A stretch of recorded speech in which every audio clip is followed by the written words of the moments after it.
Welcome to the Be Smart podcast, how not to be an idiot with your money. Jared, it is Paul Thomas Anderson week. Thank the movie gods. Are you going to go see this movie one battle after another? Wait. Paul Thomas Anderson has a new movie out? Dropping this weekend. I'm actually seeing like the first screening tomorrow. One battle after another. It's got DiCaprio in it, Sean Penn, Benicio del Toro. Wow. Yes. I've seen pretty much every movie of his. Pretty much. Yeah. I think I missed one. Which one do you know which one it was? I don't remember. I've seen Boogie Nights. I've seen Magnolia. I've seen Phantom Thread. I've seen There Will Be Blood. I've seen Punch Drunk Love. All the bangers. Yeah. You see The Master? I saw The Master. Yeah. We'll get into that a little bit later when we discuss kind of discretionary spending, but I have been following your CDJ saga. Have you gotten this thing sorted out now? Can you play some damn music this weekend? We started recording a little bit late because my new mixer just showed up in the mail and I just hooked it up and everything works. I looked at those CDJs last night just because I was curious. Like, how do they work? You put like the mixer in the middle and then you've got two units on the side?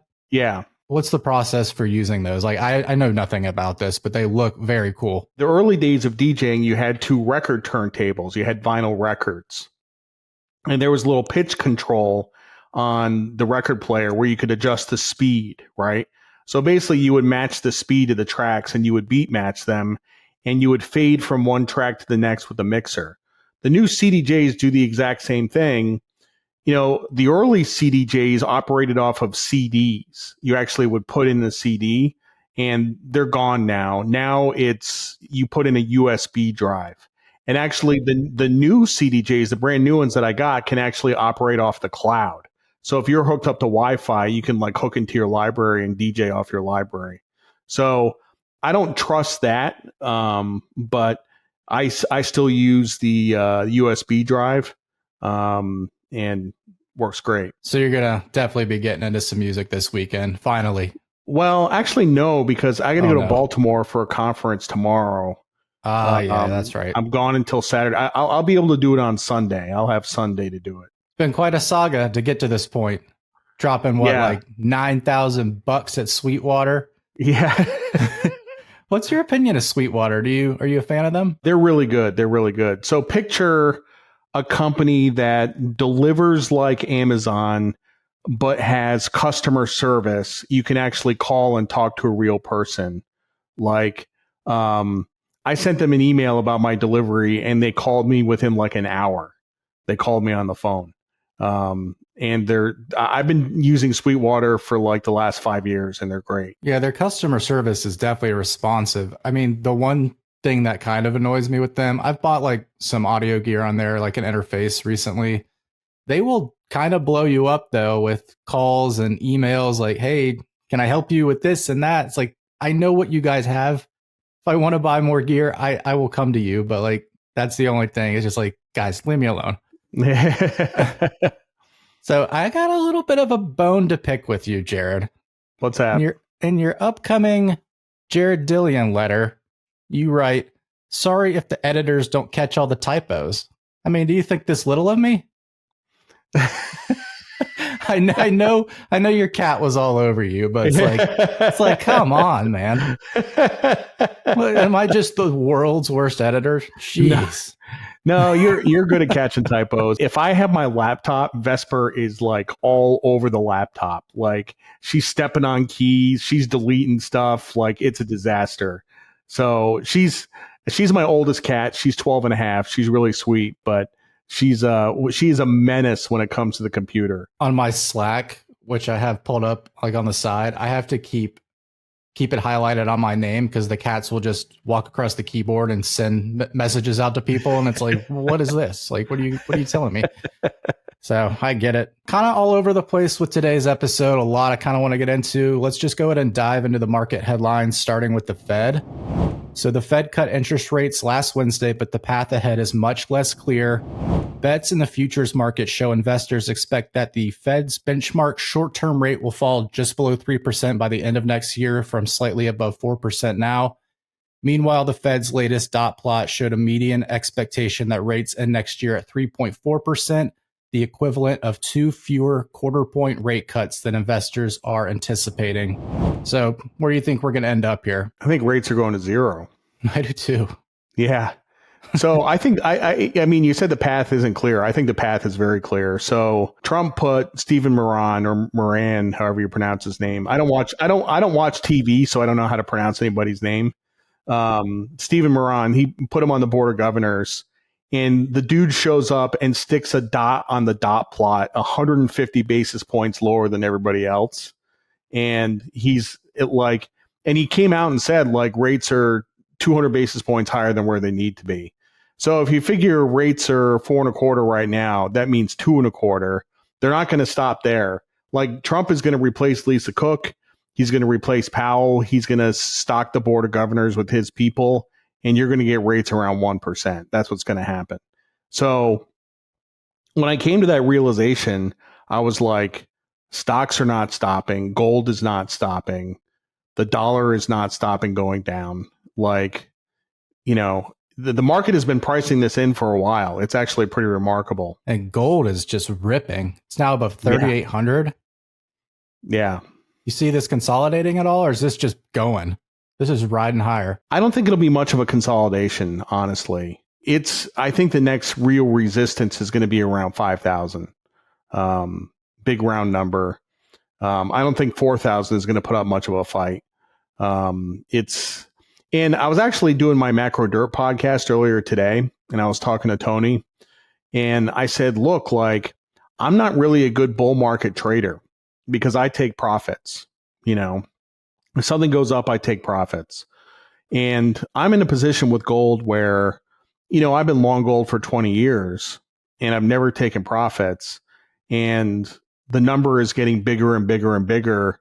And I don't really have an urge to take profits, but I've never been in a situation where I don't have to do anything. I don't have to buy protected puts. I don't have to sell covered calls.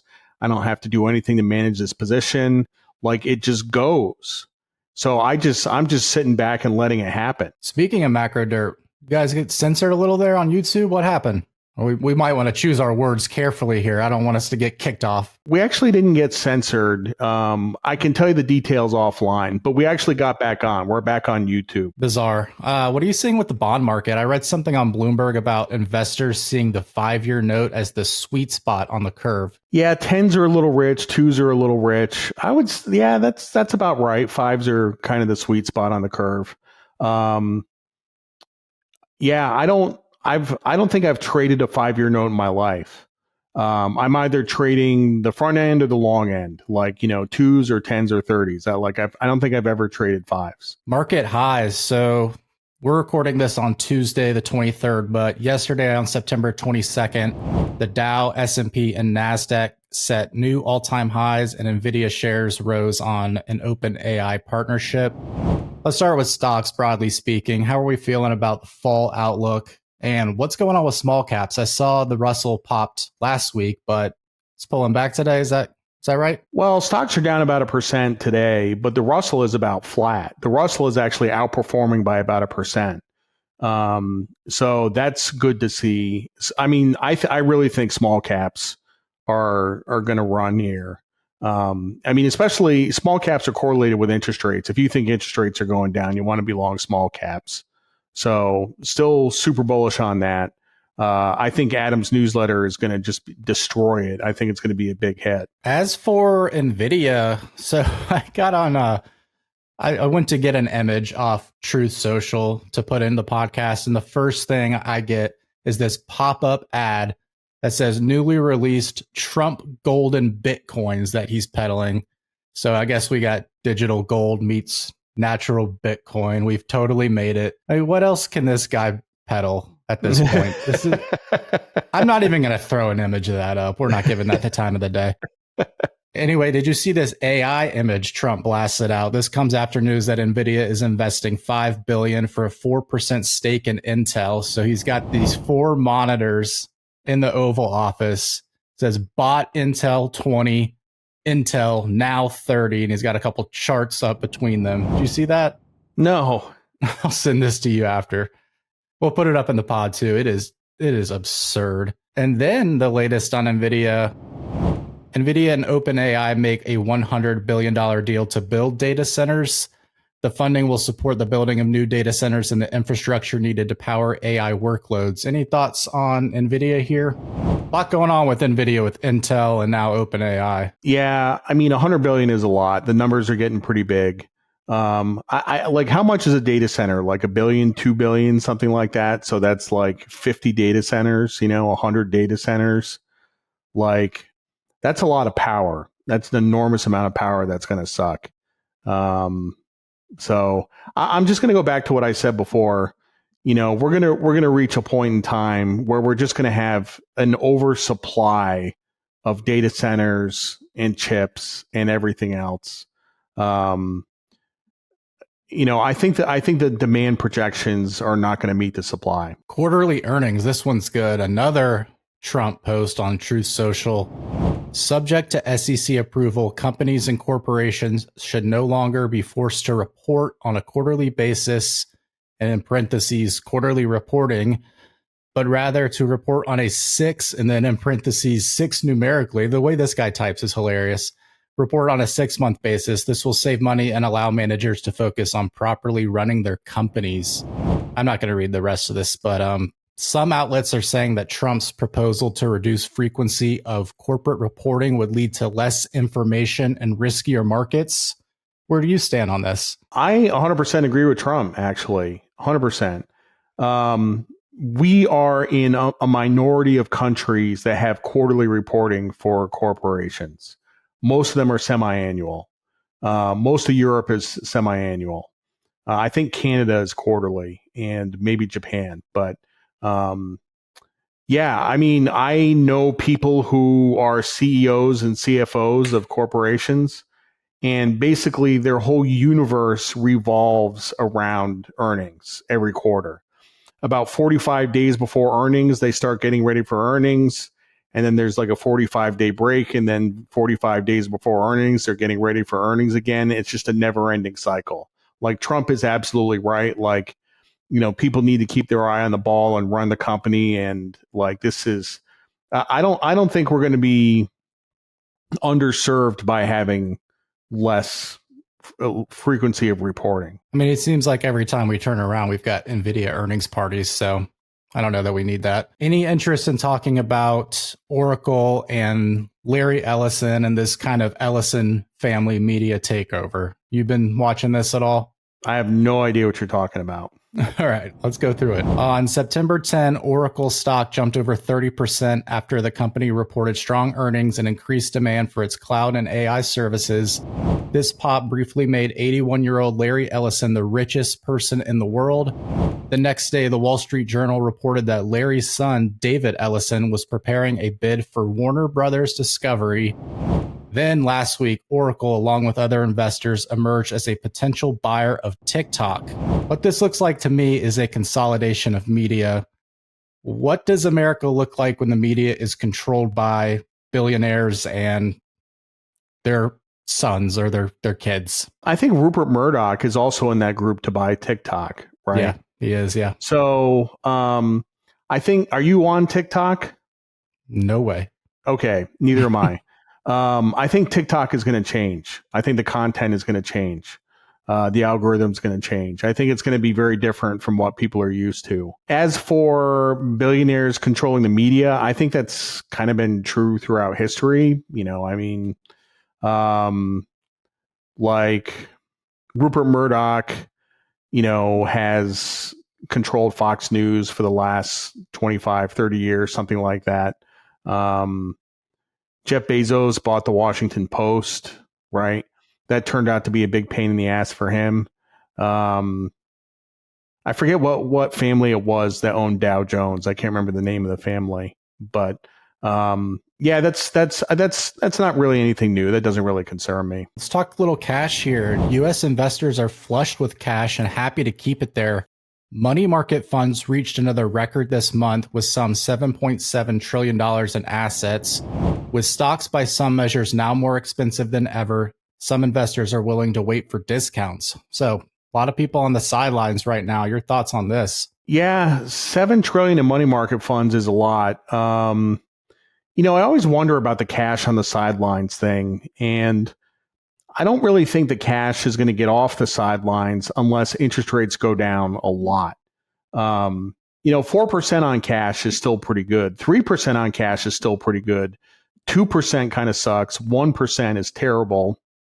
At 0%, you're buying junk bonds, basically, So, and we went through that in the 2010s when interest rates were zero.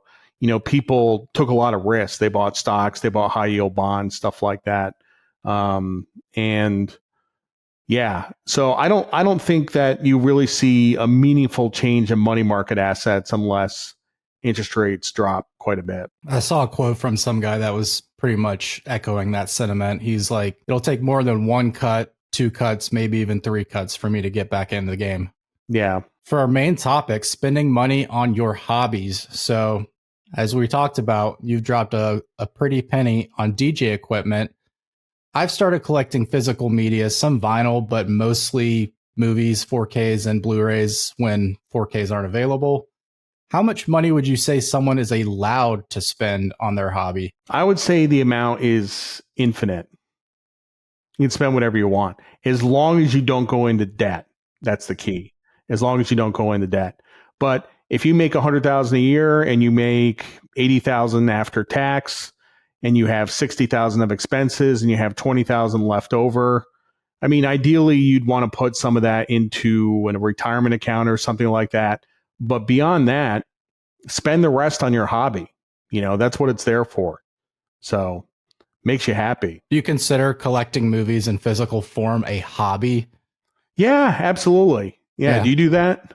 I just started because, I mean, if you watch, say you like rent a digital version on Amazon or Apple or whatever, you can tell it has been compressed so hard. It drops, frames every now and then. You have a physical disc, it looks so much better. You don't have to worry about it getting pulled off any platforms, because when you buy these digital movies, you're really just getting a license of it. So, well, I got a DVD case full of DVDs if you want to buy them off me. maybe. Speaking of Paul Thomas Anderson, the last purchases I made, I had a few of them, but I completed the Blu-ray 4K collection of Paul Thomas Anderson movies, so I'm pretty proud of that. So as long as I don't go into debt, this is not being an idiot with my money. No, go for it. Yeah. Anything else you're dying to discuss before we get to the week ahead? Kimmel, Disney stock, H-1B visas. What else is going on? Kimmel's coming back tonight, I believe. Yeah, but he's not. He's being left off the Sinclair and Nexstar stations, which are about 22% of households. So, oh, wow. Well, let's go to the week ahead. The big ones this week are the Fed's preferred inflation measure, PCE, due on Friday, as well as the latest GDP update, home sales data, and September consumer sentiment. You looking at these? I don't really have a lot of exposure to economic data these days. I had some positions in the dollar and cut them. I have a little bit of exposure in bonds, but I think the risk to PCE is probably a little bit on the high side. I think GDP is going to be fine. So this is kind of like second tier data. I mean, PCE is not second tier data, but it's not payrolls or CPI or anything like that. All right. Well, safe travels this weekend. I hope you're able to get some music played on Sunday. I got to go get in line for one battle after another. So peace out. See ya.